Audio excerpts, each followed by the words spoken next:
Hi everyone, and welcome to this episode of Peace Talks. This is a series where we catch up with the artists and bands that are coming to play for us at the Marr Bar in Worcester. And today I'm joined. We've got two people today. Normally only have one, but we've got 2/3 of the King Heron trio. We've got Cam and we've got Jacob. So thanks for joining us today.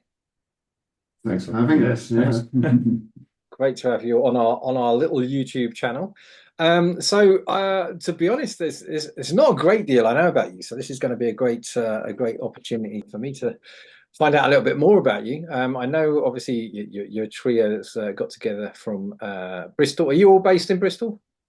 Yeah, we all live here. We all came here from various places. Cam and I from Devon, and Kerith, the bass player, from Wales. Fantastic. But we're all here. And some of our viewers may recognise Cam because you were up with Slinky Machine in March. Yeah. So this will be your second appearance for Music Spoken here. It's always good. And there's quite a good scene happening in Bristol for sort of jazz and improvised music, and there's a lot going on there. There's loads of people doing it. It's kind of got its own thing, hopefully. Yeah, it's good, and it's good that we can tap into that and get you a little bit further up the M5 towards us. As great as it is to do it here in Bristol, it's even better to get and do it elsewhere in the country. Yeah, spread the word, whatever. Yeah, cool. I've been down to because there's a JFS thing that goes on at Jazz Funk and Soul on Tuesdays at Mr. Wolf's. Yes. I think I saw Limu, who we put on I'm just looking up, it was like springtime last year, I think. And I think that was the first time I saw them. So they do like a jam first and then they have a band on. But it's quite funny because a few of us, we were at the Jazz Promotion Network conference that was at the Bristol Beacon. So that finished up. That finished up, and we had we hot-footed over to a few of us hot-footed over to Mr. Wolf's, and we were stopped at the door because we're too old. It's student night. Is there an age limit? I think it was because it was probably about 11:30 by the time we got there. So it was, I mean, before when I got there, I got there at 9 o'clock, and it was the first time I went there and it was empty. Then people didn't start turning up till about 10. It's a late night at Mr. Wolf's, isn't it? Yeah, they sort of close at like 4 o'clock or something. Yeah, I'll be playing there on Sunday, and it's dead for the first hour and a half, and then just at the end of the set, it suddenly is heaving. Yeah, that was the first time I've been turned away because I'm too old for jazz. So I'll take that. Not true. So let's talk about King Heron and the components of it. Let's start with the band itself. So how did you get together? We got together at uni. We were all at uni, and I wanted to put together a guitar trio to try and I was studying all sorts of guitarists and trios, and I wanted to do my own version of that. So I had two very nice friends, Cam and Kerith, and we just had a jam together. I'd written a piece of music, and it was really bad. It was basically just a minor pentatonic scale, but we got together, we played it, and then we just kept playing through uni. Yeah, and then took a bit of COVID happened, and then we because we were going as Troika before that, and then when we kind of got back together after COVID, we sort of started afresh as King Heron, and new music. Yeah, we were sort of uni band, and then nothing over COVID, and then we had a fresh start. Yeah, fresh start, I guess. Yeah, 3 years ago now that would have been. So yeah. So when did it actually start? So Troika was because that was the title of there was an EP, wasn't there, that came out in 2020? Yes, we called it that as a sort of homage to our first iteration. Mm-hmm. But it turns out there was another trio from London also called Troika that someone mentioned to us, so we thought we'd better change the name. It's very hard to make a plan. So we just go for and is there a story behind King Heron? There is. I was at my parents over COVID, because I'd finished uni and I couldn't be in Bristol, so I had a bit of downtime, I suppose. And I used to go walking in this woods nearby where they live, and very occasionally I would see this massive, great big heron that was really dark coloured. Occasionally I'd walk around the corner and you just catch a glimpse of it flying away through the trees. And it was always quite a majestic experience. It always left an impression on me. And I thought, oh, that's like the king heron, that one. Cool. I've seen it a few times, and then that was just the band name then. Stuck as the band name. Yeah, it's very hard to name. So what's your what's sort of your musical backgrounds individually? Have you you were all studying music in Bristol, was it? Yeah. I've been Bristol. Do you want to talk about your? Well, I mean, we all started as kids, presumably. Yeah. You know, I played in pubs from like my early teens and did lots of that. And then went to uni to study it and got into jazz, and then just been doing it all my life, really. Yeah.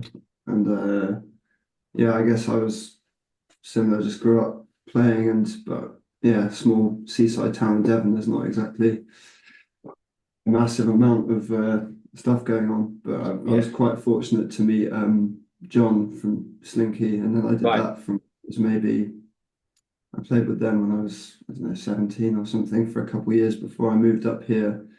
So that kind of opened my mind up to a lot of new music, and kind of got me into the whole jazz fusion thing. It's a good point, actually. Like, yeah, I'm from Barnstaple in North Devon, sleepy town. There's not very much musical culture going on there. So, didn't really start to see anything inspiring or interesting until I came here to Bristol. You have to move to where it's all happening. Absolutely, because it doesn't come to you if you're in. Yeah, indeed. And Cam, was it always drums from the start? Was that something you were drawn to right away, or? I think my dad had a drum kit when I was. I started on the drums, and then I kind of started playing guitar when I was maybe 12 or 13. Did that for a little bit, and then just kind of dabbled with that a bit, and now I'm just drumming again, and that's what I studied. Mostly drums now. Yeah. Cool. And just looking at, so you got a few recordings. If anyone's watching, you can check those out on Spotify or your favorite streaming platform. Are you on Bandcamp as well? I forgot to check that. Yeah. Go to Bandcamp. Next Bandcamp Friday will be just after your gig, I suppose. Yeah, the next one after your gig. I know it'll be the one after. So there we go. Have you and bring some along? You got some to bring along for the gig? Yeah, we got CDs now. Fantastic. Maybe. So I think the latest one this year was only a couple of months ago, wasn't it? Risky Business that you released. Indeed, we're sort of this gig is part of a few gigs that we've done just to sort of, I guess, celebrate the release of that and promote it and play it while it's still fresh in our minds. You know? Brilliant. And then there was a couple more. I mentioned the Troika EP, that was 2022, I think. And then last year you had the single Stasis with Andrew Neil Hayes. Indeed. Yeah. Sax from another Bristol outfit, Run Logan Run. Indeed, yeah. Amazing. He's a good friend of ours. It was fantastic to get him on a single. Yeah. Cool. So is it, if you're sort of thinking about the band where it's at the moment, sort of when did you actually get together? Because you said it before COVID. What was it? 2018, I think we started playing while we were at uni. And do you have any kind of sort of specific goal for the band? What do you want to achieve through King Heron? Specific goals? Well, a trajectory of some kind to wherever. Yeah. We talked about an album as well. I think that's something that we'd like to do. An album will happen, hopefully sooner rather than later. Yeah. Yeah, and hopefully playing more gigs and more festivals, more gigs. Yeah. But there's no big plan. Just keep doing it. I suppose a really good milestone was getting some airplay on BBC Six Music. Right. Yeah, that was a like I've listened to that most of my life. It's always been on in my family home, and I have it on all the time. So it's always been a goal of mine to get to have something that I've done on it. So that was a good good milestone. But we're not going to stop there. Good. We'll have you on playing on Jazz FM and all the other stations as well. So yeah, one thing that I like to ask, especially sort of younger bands that come play for us, is kind of where do you feel the kind of music industry in specifically in the UK sort of could benefit? Where could it where could we give it the most help, really? And kind of what are the challenges that you see as musicians? I remember talking to John and Pete when we did the Slinky Machine interview, and he was saying, you know, back in the day when they were starting out, it was, you know, you had record companies that were taking risks. You know, they'd invest in 4 or 5 bands, knowing that one of those would probably go forward and make them a bit of money. So, yeah, kind of, I'd like to get your thoughts, as I like to get on all sort of younger musicians that are coming through. What are the challenges you're facing in keeping your music career going, and where do you think the biggest help could be given? What could be done perhaps to make it easier for you? I would say people like you and Music Spoken Here is a big help. Yeah. You know, a cool night that attracts people, gives musicians like us the platform to play. As much of that, I think we all need as much as that as we can possibly get. That's good to hear. Yeah, it's important. I think, and I think the thing is getting people to listen to something new. It's really difficult to put on a band and sort of give it. I've seen quite a few other places in the area that have tried it and only done a couple of nights, you know, and then it stops, and you've really got to keep going and build the audience, because you know people aren't going to turn up to start with, and you've got to really sort of put into it. But the important thing is the people coming out. That's the ones that are coming. Absolutely, yeah. It's people putting on the gigs, and then it is the people who are coming to them. They're as important as they ever have been, and they will be more important as time goes on, I think. Indeed. So yeah, what would you say sort of the challenges are that you've got, and you know, what other help could other organisations give, or people generally? I mean, it costs a lot to produce music, you know. Yes. People can make music in their bedrooms, like we do, but we couldn't record and produce our music like that. So that's a big barrier in getting your music produced and recorded and released, you know. Literally all of the money that we take in with the band goes straight back into it and funds the production and release of it. So I mean, that's a challenge. Everyone faces that kind of challenge, and it's getting harder and harder for musicians in that respect. Yeah, it's a boring challenge. I think that there's. I mean, I used to play around with sort of music technology in my 20s, and sort of, this is kind of cool and whizzy and stuff. And the technology that you have on your phone now, or you know, and it's so you know, relatively affordable, and easy to use, and you know, the addition of AI sort of filling in lots and lots of gaps, I think it really, unfortunately, has proliferated a lot of mediocrity and dross. And you know, you do get people that are you know, producing stuff in their bedrooms, and it's quite easy to get that out into the world. It's great that everyone can have a creative outlet. Yeah, it's probably more accessible to make music now, but I suppose maybe we wouldn't be able to do it justice doing all the recording and mixing ourselves. Yeah, we can't use our phones to record, you know. Yeah, exactly. we do. So But I think what, yeah, I mean, the feeling I get is that there's a lot of stuff, and it makes it hard. Like I say, there's a lot of mediocrity and a lot of similarity in a lot of stuff that gets produced and gets, is available online, and everyone's sort of fighting for the same audience, and to the extent I was reading, I can't remember the details of it now, but I was reading a couple of weeks ago about a he was a musician and was producing music, but then he actually got into creating a load of stuff through AI directly to under lots of different names, directly to effectively fraudulently get streaming revenue from Spotify, and it was like a huge amount of money that he was getting by playing a digital world, basically.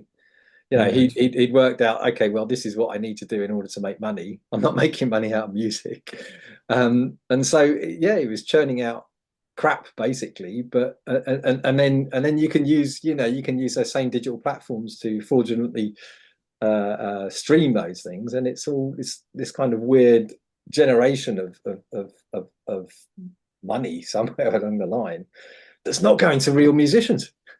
The AI thing is quite interested to see what happens with that. We were listening to some AI that was tracks on our journey home the other night, and it's quite scary how what it can do, I guess. And it's only going to get better as well. Yeah, I don't think there's any AI jazz yet, so I'm sure it exists. I'm sure it's out there. But the thing, I don't know. Music and all art is a human connection, right? It's an interpretation of a human experience, whatever that might be, and however you want to express it. And I think on the one hand, you got the popularity of the four chord song, that everyone will automatically like, because it's we've been programmed over the last 20, 30, 40 years to recognize that sequence, that pattern. But if artificial intelligence and machine learning from something that's already been happened before is only going to churn out something that's happened before, it's not really creating, it's a really bad covers band. I don't know, and so my hope and my belief is that the artists and the musicians that are playing live, they're putting the effort in to learn instruments, to take what has come before, to apply their own existence, their own experience, and everything else to it, and to actually create something new is extreme. I think that will become extremely much more valuable to people once they actually kind of recognize what's going on. So I think AI sort of has been a fascination to me up to a point, and I sort of come from a tech background, and always sort of fiddled around with IT. And I think my younger self, if I was sort of in my 20s now, I probably have a much more positive and excited view about AI than I have now. So I think there's elements of that excitement and achievement of the tech world, but at the same time, it's don't touch music and art, because it's a real human experience, and if you take that away, it completely devalues it. Anyway, that's my thoughts on it anyway. So maybe it adds more value to the genuine, real creative stuff. That's exactly where I think it goes. It's you kind of then appreciate the real and the stuff that effort and hardship and emotion has gone into, rather than, oh look, that's clever. Yeah. I think clever attracts, and I think that's the thing as well, isn't it? That people have got very short attention spans, very short. Everything has to be quite immediate. There's very little idea that's perpetuated these days of something that you build over several years. People I want overnight success. Oh, this is the next big thing and it's going to blow up. Yeah, and just as quickly as they blow up, they crumble down again, and then your yesterday's news, and um uh yeah, it's kind of, what's the next thing that's happening for the next 5 minutes, sort of thing. So I think, yeah, and the reason I do music spoken here started out was because I when I was learning to play bass 30 years ago or whatever it was, it was interacting with live music that was really the inspiration and source for that.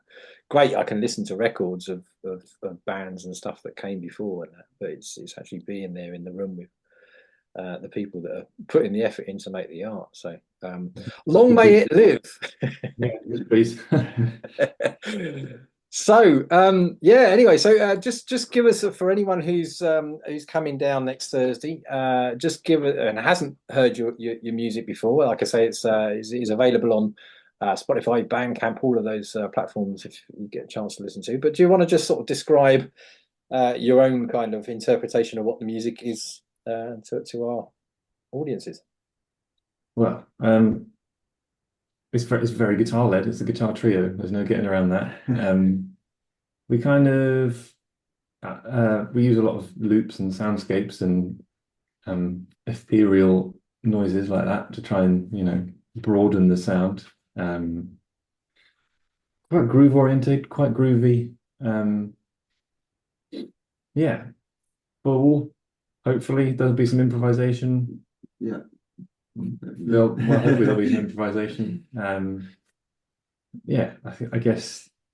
I mean, I'm always trying to be melodic in composition and in improvisation. So melodic, groovy soundscapes, guitar-y. There'll be some guitar-y. A little bit, a few sort of rocky moments. I suppose some slightly more crunchy rocky bits here and there. Yeah. Yeah, that's it, I think. Cool, good stuff. And do you kind of write together as a band? Do you kind of come in together with I've got this idea and whatever, or is not even that? It'll be like someone will just play something in the moment in the rehearsal room, and we'll go, "Oh, what's that?" And then it will all just kind of happen with the three of us all together. When we first started out, a lot of the Troika EP tunes, well, I think all of them you'd written. Yeah, we started out and I just wrote everything all in its entirety. But now we just get together and see what happens, I suppose. And I much prefer that. It's just an honest thing that happens when the three of us play together, rather than me dictating what should happen. And hopefully this continues to develop, and we're always trying to explore new ideas together. So it's started writing a few new things recently. That, they're carrying on in that vein. Yeah. Cool. Excellent. Well, we're really looking forward to hearing it all and having you up and playing on the Mars Bar stage again. So again for you, Cam, and obviously the first time for the other guys. See you on Thursday. Hope the weather next Thursday. Yes, that's the 28th of November. Soon be Christmas. And what a way to start off the festive season with a King Heron. It's still snowing here. Yeah, hopefully good weather. Safe trip up, folks. And really looking forward to having you at the Mars Bar Thursday, the 28th of November. Of course, see you there. Forward to it. Cheers, guys.